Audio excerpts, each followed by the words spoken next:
என் புள்ள வந்து மேலே ஏறி இங்கிட்டும் ஓடிக்கிட்டே இருந்தார்.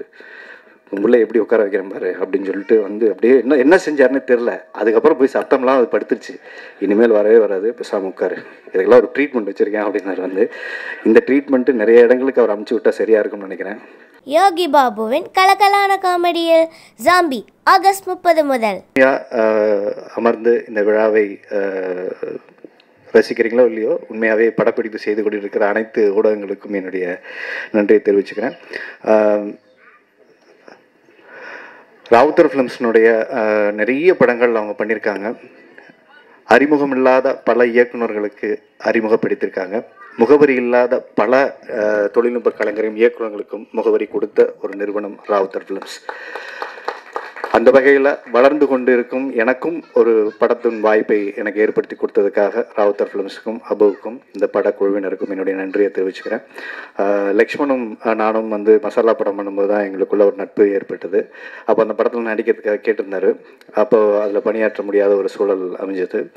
ஆனால் எங்களுக்குள்ள ஒரு பெரிய புரிதல் இருந்தது. ஏன்னா நாங்கள் கதை அவர் சொல்லி பேசி ரொம்ப நேரம், நைட்டு பூரா 2-3 மணி நேரம் உட்காந்து பேசினோம். அந்த நட்பு தான் நினைக்கிறேன். அந்த மாதிரி ஒரு படம் பண்ணலான்னே அவர் என்னுடைய பேரை இங்கே முன்மொழிஞ்சிருக்காரு. கடைசி வரைக்கும் அதுக்கு நேர்மையாக நான் நடந்திருக்கேன்னு நான் நம்புகிறேன், எந்த வகையிலும் பிரச்சனை இல்லாமல். இன்னொரு விஷயம் இந்த ப்ரொடக்ஷனை பற்றி மிக முக்கியமாக ஒன்று சொல்லணும் அப்படின்னா, இந்த படம் கரெக்டாக நான் சைன் பண்ணுற டைமில் என்னுடைய படம் நாகேஷ் திரையரங்கம் ரிலீஸுக்கு தயாராகிட்டு இருந்தது. தேதி கூட அறிவிச்சிட்டாங்க. அப்போ தான் அந்த சம்பள விஷயங்கள்லாம் பேசிகிட்டு இருந்தோம். அந்த சம்பளத்தை பேசி முடிச்சுட்டு போயிட்டாங்க. படம் ரிலீஸ் ஆச்சு, எல்லாம் முடிஞ்சிச்சு. திரும்ப என்ன சம்பளத்துக்கு அவங்க பேசினாங்களோ அதில் ₹1 கூட குறைத்து கொள்ள சேர்க்காம அந்த சைன் அதுக்கப்புறம் தான் பண்ணாங்க. ஒரு படத்தோட வெற்றி தோல்விங்கிறது எங்களுக்கு பிரச்சனைகள் வருது. இந்த படத்துக்கு நீங்கள் தான் ஹீரோன்னு எங்கள் நிறுவனம் முடிவு பண்ணிடுச்சு. அந்த படம் ஓடுதோ ஓடலையோ அதை பற்றி எங்களுக்கு துளியும் கவலை இல்லை. இந்த படத்துக்கு நீங்கள் தான் ஹீரோங்கிற நம்பிக்கையோட ரிலீஸுக்கு முன்னாடியே சொல்லிட்டு போனாங்க. சூர்யா சொல்லிட்டு போனாப்புல, அந்த இயக்குனரும் அந்த படப்பிடிப்புக்கும் நீங்கள் வர்றதுக்கு தயாராகுங்க, இதை பற்றி நீங்கள் கவலைப்படாதீங்க அப்படின்னு சொல்லிட்டு போனாங்க. இதுக்கெல்லாம் ஒரு கை தட்டிடணும் நீங்கள். ஏன்னா சம்பளம் கரெக்டாக கொடுத்துட்டாங்கன்னு நான் சொல்லியிருக்கேன்ல, அது முக்கியமான விஷயம். இன்ன வரைக்கும் ₹1 பாக்கி இல்லாமல். அதே நேரத்தில் இங்கே இருக்கக்கூடிய தொழில்நுட்ப கலைஞர்கள் எல்லாத்தையும் ஒவ்வொரு குருவி சேர்க்குற மாதிரி இது மாதிரியான ஒரு படம், அதாவது ஒரு படம் காதலை வியாபாரமாக வச்சு ஒரு படம் எடுப்பாங்க, நட்பை வியாபாரமாக வச்சு ஒரு படம் எடுப்பாங்க, பழிவாங்கும் உணர்ச்சியை வியாபாரம் வச்சு ஒரு படம் எடுப்பாங்க, எதுவுமே இல்லாமல் ஒரு கதையை எல்லாம் கலந்து ஒரு படம் வியாபாரம் எடுப்பாங்க. அதே மாதிரி ஃபிக்ஷன் ஃபிலிம்ஸுங்கிறது நம்ம தமிழ்களில் ரொம்ப குறைவான படங்கள் தான். இந்த ஃபிக்ஷன் ஃபிலிம்ஸ்க்கு ஏன் எடுக்கிறது இல்லை அப்படின்னா, கற்பனை வறட்சிங்கிறத மீறி பணம் பெரிய முதலீடு தேவைப்படுகிறது. இந்த மாதிரியான ஒரு சயின்ஸ் ஃபிக்ஷனை எடுக்கணும்னு நீங்கள் ஹாலிவுட்டில் நீங்கள் ஒரு ஸ்டுடியோ முடிவு பண்ணுதுன்னா அதுக்கு பல ஆயிரம் கோடிகள் தேவைப்படுகிறது. அப்போ அந்த படத்தோட மார்க்கெட் ஒன்று இருக்குது. அப்போ இந்த படத்தை எங்கே வியாபாரம் பண்ணுறதுங்கிறது அவங்களுக்கு தெரியும். எங்கே போட்டு எங்கே எடுக்கணுங்கிறத முடிவு பண்ணதுக்கப்புறம் தான் அந்த படம் நகரும். பட் இந்த மாதிரி ஒரு முயற்சிகளை தமிழில் எடுக்கும்போது அதுக்கு ஒரு பெரிய வரவேற்புகள் இருக்குமா இல்லையான்னு ஒரு பயம் நிறைய காலகட்டமாகவே தயாரிப்பாளர்களுக்கு. அந்த வகையில் சமீபமாக அதெல்லாம் உடைச்சிக்கிட்டு நேற்று இன்று நாளைன்னு ஒரு படம் சயின்ஸ் ஃபிக்ஷன் வந்தது. அப்புறம் நம்ம ஜெயம் ரவி நடித்த டிக் டிக்னு ஒரு படம் வந்தது, ஸ்பேஸை பற்றி ஒரு படம் வந்தது. இப்போது ஏலியன்ஸ் படம் முதல் முயற்சியாக தமிழில் ஒரு ஏலியன்ஸ் படம் போட்டவொடனே எனக்கு நிறைய கமெண்ட்ஸ்கள் வந்தது. சார், உங்களுக்கெல்லாம் முன்னாடி எம்ஜிஆர் அந்த காலத்துலேயே பண்ணிட்டாரு, நீங்கள் என்ன இப்போ செய்கிறீங்க அப்படின்னு சொன்ன விஷயம். அதையும் தமிழ் சினிமாவில் நாம் செஞ்சுருக்கோங்கிறத நமக்கே ஞாபகப்படுத்தி நமக்கு போட்டக்கூடிய கலைஞருக்கு மிகப்பெரிய நன்றி. அப்போவே நம்ம ஏலியன்ஸை பற்றி படம் எடுத்திருக்கோம் அப்படிங்கிறது நமக்கு பெருமைக்கூடிய விஷயம். அதில் இந்த ஜென்ரேஷனில் எடுக்கக்கூடிய ஒரு முதல் படமாக இது வந்திருக்கு. அதில் எனக்கும் நடிக்க ஒரு வாய்ப்பு கிடைச்சதில் எனக்கு ரொம்ப பெருமையாகவும் சந்தோஷமாக இருக்குது. இதுக்கு பணம் 1000 கோடிகள் இல்லை, பல கோடிகள், சில கோடிகள் தான் போட்டிருக்கோம். அந்த சில கோடிகள்லையும் நேர்த்தியான ஒரு படத்தை கொடுக்கணுங்கிறதுக்காக ஒவ்வொருத்தருமே இதுக்கு பின்னாடி கடுமையாக உழைச்சிருக்கிறாங்க. ஏன்னா படம் ஆரம்பிச்சு எல்லாம் ஒரு வருஷத்துக்கு மேலே ஆச்சு, என்னாச்சுன்னு கேட்டுகிட்டே இருந்தாங்க. விஎஃப்எக்ஸுக்கு உங்களுக்கு தெரியும், பெரிய மெனக்கடல் வேலைகள் நடந்துக்கிட்டே இருந்தது. ஜெமினியில் கொடுத்துருந்தோம், அப்புறம் ஜெமினி பிரச்சனையாகிடுச்சு. அங்கேருந்து எடுத்துகிட்டு திருப்பம் சரியான இடத்த தேர்வு பண்ணி கொடுத்து அந்த வேலைகள் முடிஞ்சு கரெக்ஷன். ஏன்னா கவி இவ்வளோ நேரம் பேசினாப்புல கவி வந்து கொஞ்சம் கிராஃபிக்ஸ் விஷயங்கள்ல அவருக்கு அது சார்ந்து படிச்சிருக்காரு, அது சார்ந்து அவருக்கு தெரிஞ்சனால இந்த படம் அவர் சொன்னார். வீட்டுக்கு வந்து ஒரு ஒரு ஃபர்ஸ்ட் ஹாஃப் மட்டும்தான் எனக்கு சொன்னார். முதல் பாதி முடிஞ்ச உடனே இந்த கால் வந்துட்டு வந்து நீ கிளம்புங்க பிரதர்னு. ஏன்னா அவருக்கு நான் சொல்லி முடிக்கிறதுக்கு முன்னாடியே அவருக்கு படம் பண்ணணுங்கிற முடிவை நான் எடுத்துட்டு நீ கிளம்புங்க அப்படின்னு சொல்லிட்டு ப்ரொடக்ஷன் கூப்பிட்டு சொல்லிட்டேன், அந்த படம் பண்ணுறேன் பிரதர். எல்லாருக்கும் தெரியும், ஏன்னா என்ன நல்லா தெரிஞ்சவங்களும் சரியும், ஒரு கதையை முழுசாக கேட்காம நான் படம் பண்ணுறேன்னு ஒத்துக்கவே மாட்டேன் அப்படின்னு அவங்களுக்கு தெரியும்.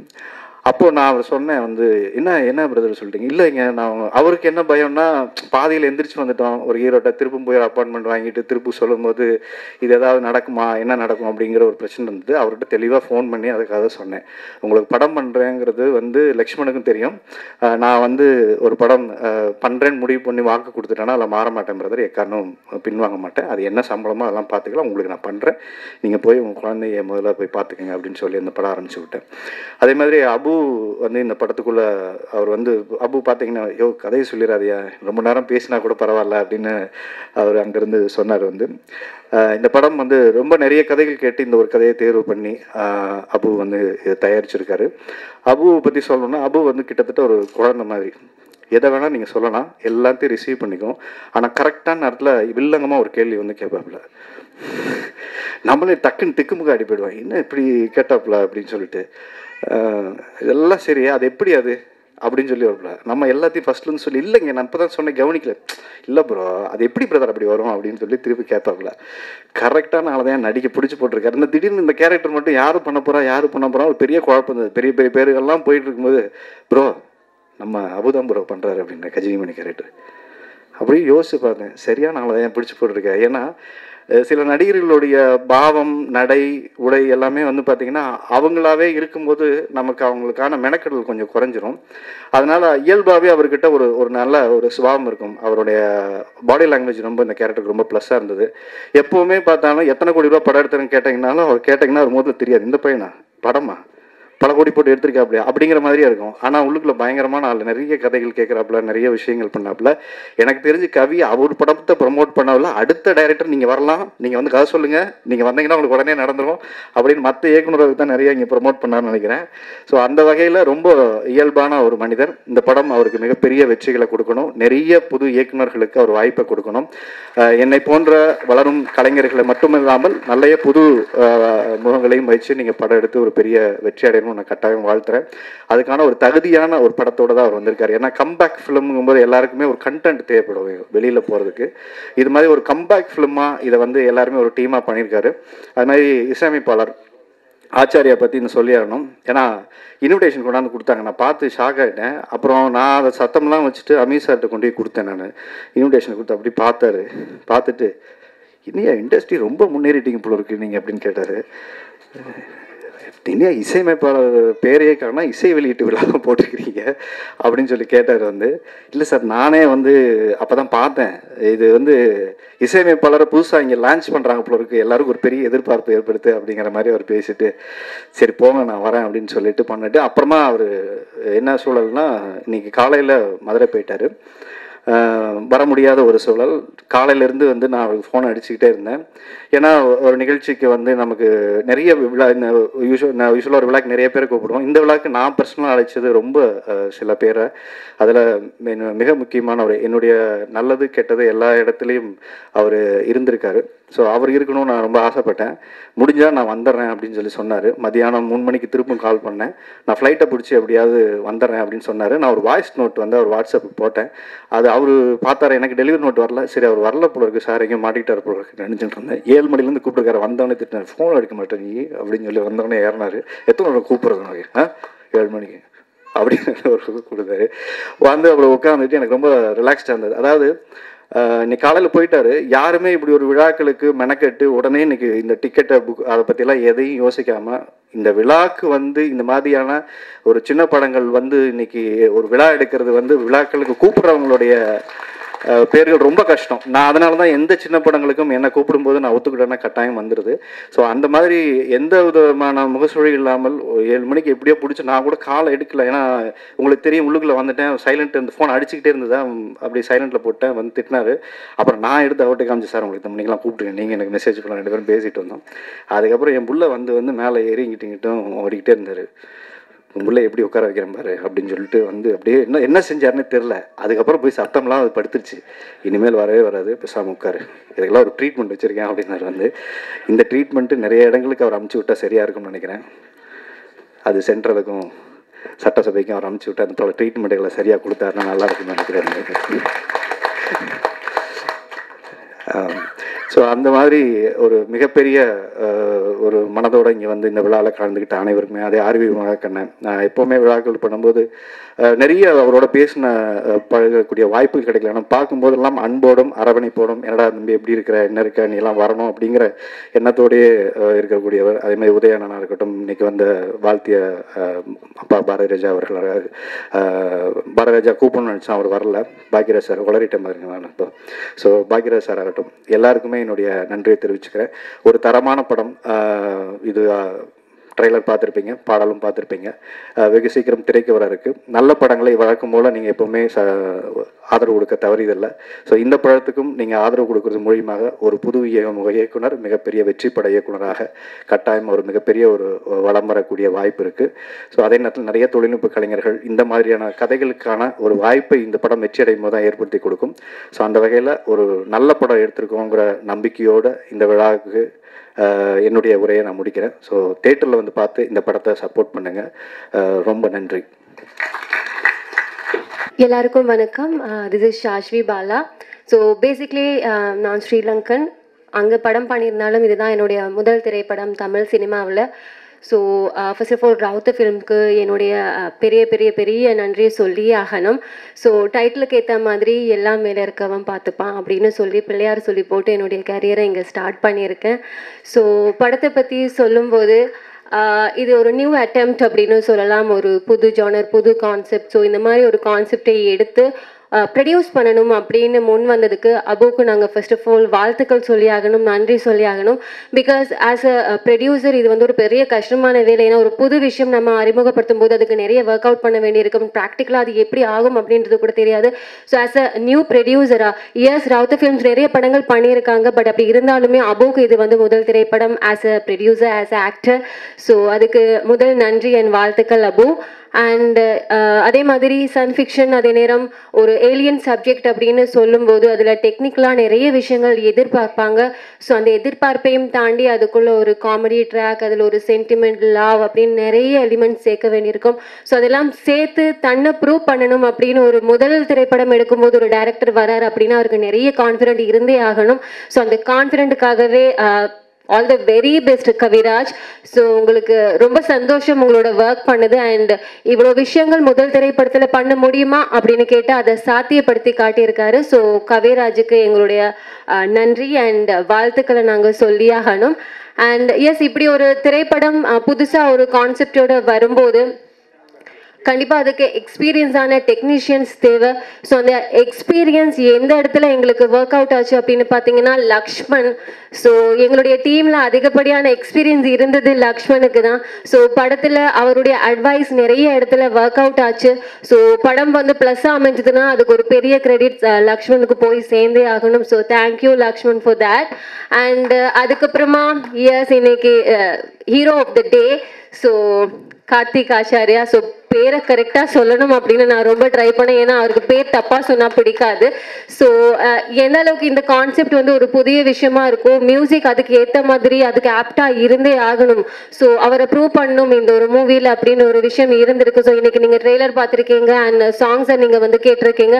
கேட்கும்போதே அவருடைய டேலண்ட் எப்படி இருக்குது அப்படிங்கிறத நீங்கள் புரிஞ்சுட்டு இருப்பீங்க. ஸோ கார்த்திக் ரொம்ப சூப்பராக பண்ணியிருக்கீங்க. அதிலும் வெரி ஸ்பெஷலி எனக்கு இந்த சூப்பர் ஹீரோ சாங்கில் இன்னும் அதிகப்படியாக ஆரிய கொஞ்சம் பிடிச்சிது. ஏன்னா அந்த விஷுவல் ரொம்ப நல்லா இருக்கு அண்ட் சாங்கோட கேட்க ரொம்ப சூப்பராக இருந்தது. So wish all the best Karthik. And கவிராஜுக்கு இந்த படத்தில் எந்த அளவுக்கு ஒரு பெரிய பொறுப்பு இருக்கோ அதே பொறுப்பு அது கொஞ்சம் கூட மாறாமல் பண்ணணும் அப்படிங்கிறதுல எடிட்டருக்கு ஒரு பெரிய பங்கு இருக்கு. ஏன்னா சுவாரஸ்யம் மாறாமல் டைரக்டரோட ட்ரீமை சரியாக ஆடியன்ஸ் கிட்ட கொண்டு போகிறதுல வந்து எடிட்டருக்கு ஒரு பெரிய பங்கு இருக்கு. ஸோ கௌதம் ரவிச்சந்திரன் அது ரொம்ப சூப்பராக பண்ணியிருக்காரு.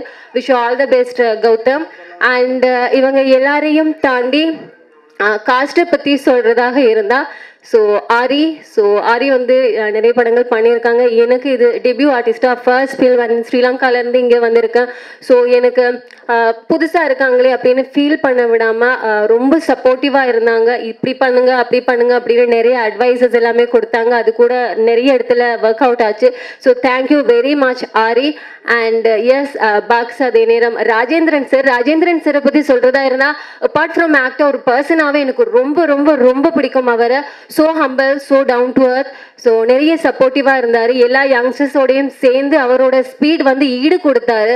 அது ஒரு பெரிய விஷயம். ஏன்னா நாங்கள் ரீடேக் எடுக்கும் போது எல்லாமே அவர் சிலைக்காமல் அது மறுபடி பண்ணி கொடுத்தாரு. ஸோ அவர் இங்கே இல்லைன்னா கூட அவருக்கு வந்து தேங்க்யூ சொல்லியே ஆகணும். And S box and Sarath அப்புறம் விஜய், ஸோ இவங்க எல்லாருமே வந்து ஷூட்டிங் ஸ்பாட்டையே என்டர்டெயின் பண்ணிகிட்டே இருந்தாங்க. ஸோ ஸ்பாட்டையே வந்து எந்த அளவுக்கு என்டர்டெயின் பண்ணியிருக்காங்களோ அதே மாதிரி மூவியில் கூட ஒரு பெரிய விஷயம் இருக்கும். அண்ட் விஜய்ஸ் வந்து மை தோஸ்ட். ஸோ ஷூட்டில் எனக்கு சீன் இல்லாதப்போலாம் அதிகப்படியாக நான் வந்து டைம் ஸ்பெண்ட் பண்ணியிருக்கிறது விஜய்ஸோட தான். So I'm so happy to work with you. Nagesh sir அப்பப்போ கண் முன்னாடி வந்துட்டு போயிடுவார். ஏன்னா அவரோட பிஹேவியர்ஸ் அந்த மாதிரி இருக்கும். ஸோ அப்பார்ட் ஃப்ரம் காஸ்ட் மற்ற டெக்னீஷியன்ஸ் அண்ட் ஆல்சோ ஆர்ட் டிபார்ட்மெண்ட்டாக இருக்கலாம், என்னுடைய பர்சனல் மேக்கப் டீமாக இருக்கலாம், எல்லாருமே அவங்களுடைய 100% கொடுத்துருக்காங்க. அண்ட் தேங்க்யூ சேச்சி சும்மா என்னோட அசிஸ்டன்ட் ரொம்ப ரொம்ப டேக் கேர் பண்ணாங்க. ஸோ அவங்களுக்கும் நான் தேங்க்யூ சொல்லி ஆகணும். அண்ட் இது எல்லாமே கடந்து ஒரு படமாக வரும்போது உங்களுடைய சப்போர்ட், உங்களுடைய அந்த விஷஸ் தான் கண்டிப்பாக தேவை. ஸோ உங்களுடைய ரிவ்யூஸ் தான் தேவை. ஸோ அப்படி வரும்போது வந்தாரை வர வைக்கும் வாழ வைக்கும் தமிழ்நாடு, பக்கத்து ஸ்டேட்ல இருந்து வந்தவங்களையும் சரி பக்கத்து நாட்டில இருந்து வந்தவங்களுக்கும் சரி வாழ்க்கை கொடுத்துருக்காங்க, விஷ் பண்ணியிருக்காங்க, ஏற்றி விட்டுருக்காங்க. ஸோ அந்த நம்பிக்கையில் நான் வந்து சேர்ந்துட்டேன். ஸோ இனி இந்த படம் ஒரு நல்ல படமாக அமையும் அப்படின்ற ஒரு பெரிய நம்பிக்கை எனக்கு இருக்குது. அண்ட் இன்னைக்கு வந்திருக்கக்கூடிய பாக்யராஜ் சார், உதயகுமார் சார் உட்பட எல்லா ஸ்பெஷல் இன்வைட்டீஸுக்கும் பெரிய பெரிய தேங்க்யூ. ஏன்னா ஒரு படமாக வெளியில் வர்றதுக்கு முன்னாடி ஆடியோ லான்ச்சில் வந்து விஷஸ், உங்களுடைய பிளெஸிங்ஸ் கண்டிப்பாக இங்கே எல்லாருக்குமே தேவை, எல்லா டீமுக்குமே தேவை அப்படின்னு கூட சொல்லலாம். So last but not least, நான் இங்கே இந்த ஸ்டேஜில் நின்று பேசுகிறதுக்கு ஒரு மிகப்பெரிய காரணம் எங்களுடைய படத்தோட EP Surya Prakash. So thank you very much Surya. எனக்கு இந்த படத்துக்கான இன்ட்ரோ மட்டும் இல்லாமல் தமிழ் சினிமாவில் என்ன இன்ட்ரடியூஸ் பண்ணியிருக்கீங்க. So life long I have to thank you. So thank you very much for that. And இந்த மாதிரி யங்ஸ்டர்ஸ் எல்லாரையுமே கட்டி அணைச்சி ஒரு படமாக வெளியில் வரதுக்கு ஒரு விவேகம் கண்டிப்பாக தேவை. ஸோ சந்தானம் சார் தான் ரொம்ப எக்ஸ்பீரியன்ஸான ஒரு பர்சனாக எங்களோட இருந்தாங்க. ஸோ தேங்க்யூ வெரி மச் உங்களுடைய சப்போர்ட்டுக்கு. ஸோ இந்த மாதிரி எல்லாரையுமே வந்து நான் சொல்லிகிட்டே இருக்கலாம், அதிகமாக பேசவும் முடியாது, பட் சொல்லி ஆகணும். Because this is my first டைமாக எல்லாருமே மீட் பண்ணுறேன். அண்ட் மீடியா ஃப்ரெண்ட்ஸ், பேப்பர்ஸ்லேருந்து சேனல்ஸ்லேருந்து எல்லாருமே வந்திருக்கீங்க. Thank you very much for that. And கடைசியாக ஒரே ஒரு விஷயம் சொல்லணும். ஒரு மீடியா பர்சனாலிட்டியாக சின்ன திரையில் இருந்த என்ன வெள்ளித்திரைக்கு கொண்டு வந்தது ஸ்ரீலங்கன் ஒரு தமிழ் தான். ஸோ அசோக் ஹந்தகம் அவர் தான் அந்த படத்தோட director. Thank you very much sir. உங்களுக்கும் அண்ட் ஸ்ரீலங்கன் ஆடியன்ஸுக்கும் என்னுடைய நன்றி. தேங்க்யூ.